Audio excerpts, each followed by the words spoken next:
The Federal Reserve's first rate reduction in more than 4 years could directly impact the finances of millions of Americans.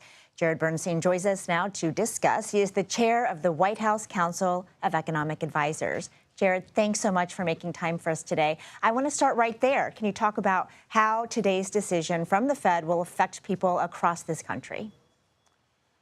Well, when interest rates are coming down, that means a lot for anybody who's taking out or carrying an auto loan, a mortgage loan, a credit card loan, or for that matter, a small business that wants to invest in the kind of optimism that we see among small businesses. We've had 19 million business starts over our watch, and that's a record. We also should bear in mind that in the background between these lower interest rates and lower inflation is an economy that has maintained its momentum with low unemployment, good job growth, and quite strong GDP growth in consumer spending. So I'd say this is good news across the board. And that's what brought us here today, Jared. But can you talk about a time frame? How soon will Americans be able to feel this impact?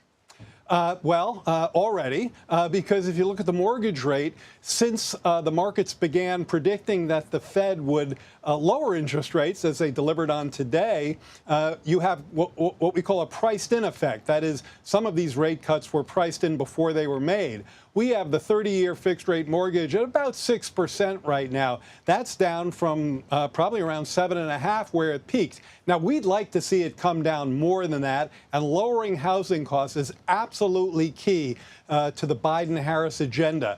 There are costs out there that are still too high for sure, and housing is one of them. We're working on that, lowering prescription drugs, child care costs, junk fees. Any place we can help by lowering costs, we're going to help push that momentum in the right direction. But I think what we're seeing today is, in fact, precisely that, momentum in a direction that's helpful for households and families.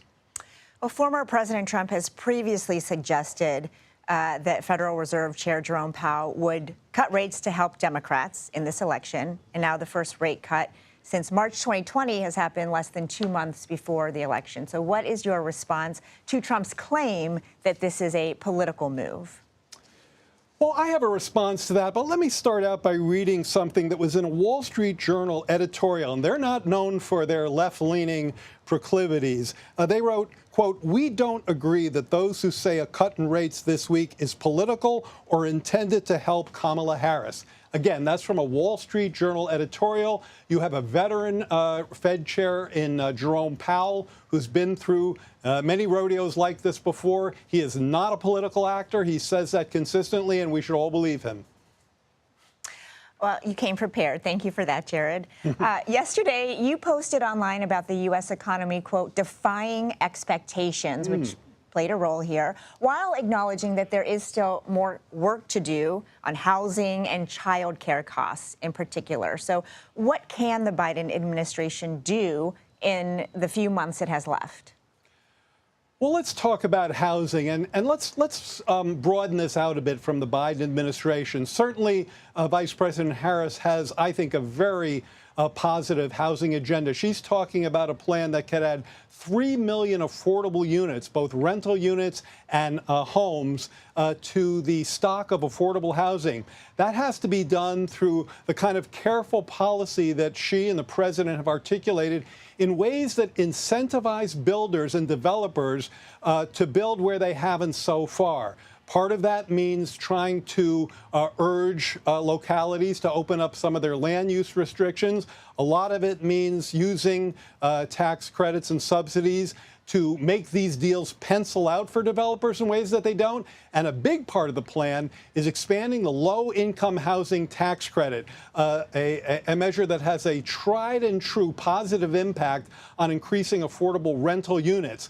Now, I think it's important to make a stark contrast with the opponent who Harris is running against, who has really no housing plan at all. So I think plan beats no plan in this space, and good plan especially beats no plan.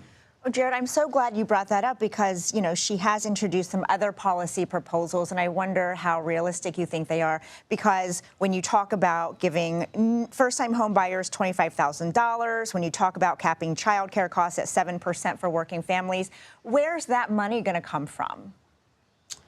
Well, first of all, let me point out that everything you're talking about involves working with Congress. Okay, these are not things that either Biden or Harris could do by themselves. And Congress absolutely should work with us on that, because when you're talking about affordable housing, the lack therein, this is a 10, 15-year-old shortage in the making. When you're talking about child care, these are not blue issues. These are not red issues, D's or R's. These are issues for every working family who is trying to make their budget, pay for housing, get into the labor market with child care. So I don't see anything partisan here. In terms of paying for them, clearly we have a budget that has $3 trillion of deficit reduction. And that's accounting for the kinds of programs I've just talked to you about. So clearly we have to raise revenues, cut spending. Our budget does both. And that's the way to get there. I don't think the math is all that complicated. You have to make sure that your receipts get closer to your outlays, and that's what our budget does. Well, Jared, I have many, many more questions, but I'm out of time, so we'll leave it there. But thank you so much. My pleasure.